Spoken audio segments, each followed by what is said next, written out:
অভাব হয়ে গেছে নাকি? একটা ভালো লোককে কেন ক্যান্ডিডেট দেন না? অমুক তমুক অমুককে দেন কেন?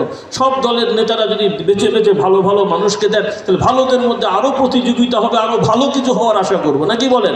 এখন হচ্ছে একটা জোচ্চর আর একটা হাফ বাটপার আর একটা ফুল বাটপার, কাকে বাঁচবো? মহা বিপদের কথা তো রে বাবা। মাঝখান থেকে এই সুযোগ মার্কে একটা এসেও বেচারা কেউ চেনেও না, কে ভোট দেবে রে বাবা? ওর বাপও চেনে না, ভুলে গেছে। কথা বলছেন কিনা? মহা সমস্যার কথা। আল্লাহ তাআলা আমাদের হেদায়েত দান করুন। বাস্তববাদী হতে হবে, রাজি আছি ইনশাল্লাহ? তো আজকে থেকে আমরা সিদ্ধান্ত নিয়ে ফেলি, আগামী বছরে আমাদের সন্তানদেরকে, ছেলেদেরকে ছেলেদের মাদ্রাসা স্কুল কলেজে পড়াবো, মেয়েদেরকে মেয়েদের মাদ্রাসা স্কুল কলেজে পড়াবো, এবং প্রাপ্তবয়স্ক হয়ে গেলে ছেলে মেয়েদেরকে বিয়ে শাদীর আয়োজন করে বিয়ে শাদী দিয়ে দেবো, এবং বাবা মারা, ছেলেদের বাবা মারা ছেলেদেরকে প্রতিষ্ঠিত করার ব্যবস্থা করে দেবো, বলি ইনশাল্লাহ। এইভাবে চেষ্টা করতে থাকেন, ইনশাল্লাহ আল্লাহ তাআলা রহমত পরিবার সমাজে আসতে থাকবে। আজকে তো এই দৃশ্য আমাদের যুক্তিতে দেখার কথা না, যেভাবে ভারতবর্ষের অবস্থা ছিল। আল্লাহ তাআলা দয়া করেছেন, একসময় পাকিস্তান হয়ে এখন বাংলাদেশ হয়েছে। আজকে যদি 100 বছর আগের কথা চিন্তা করেন, তাহলে এই অঞ্চলের জনসংখ্যার এখন যেভাবে শতকরা 90 ভাগ আমরা মুসলমানের সন্তান দেখতে পাচ্ছি, তখন কিন্তু শতকরা 30-40 ভাগের বেশি মুসলমান ছিল না। কথা ঠিক কিনা?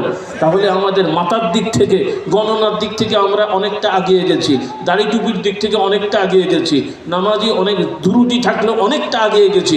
বাকি যেই ত্রুটিগুলো আছে, আমরা এখন থেকে মেহনত করতে পারলে ইনশাল্লাহ সেই ত্রুটিগুলো আমাদের মুক্ত হয়ে যাবে, এবং সমাজটা একটা শান্তির সমাজ ইনশাল্লাহ আমরা আশা করতে পারি।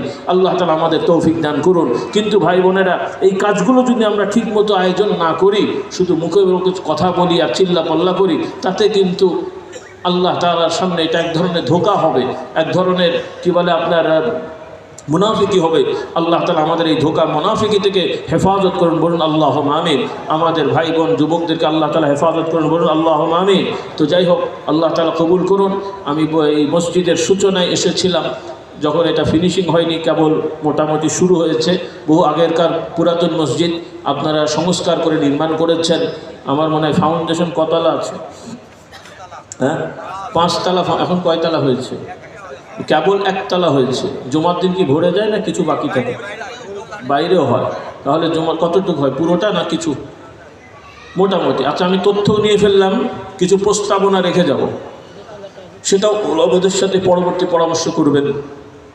প্রথম হলো, মাশাআল্লাহ মসজিদ তো হয়ে গেছে, যেহেতু ফাউন্ডেশন আছে, ফাউন্ডেশন অনুযায়ী আপনারা এটা বাড়াতে থাকেন। আর যতটুকু জায়গা ফাঁকা আছে, এটাকে আর ওইটার সাথে একদম সমান না করে ছাদ দিয়ে ফেলেন, বাইরেটা এমনি উন্মুক্ত থাকুক। ফাউন্ডেশন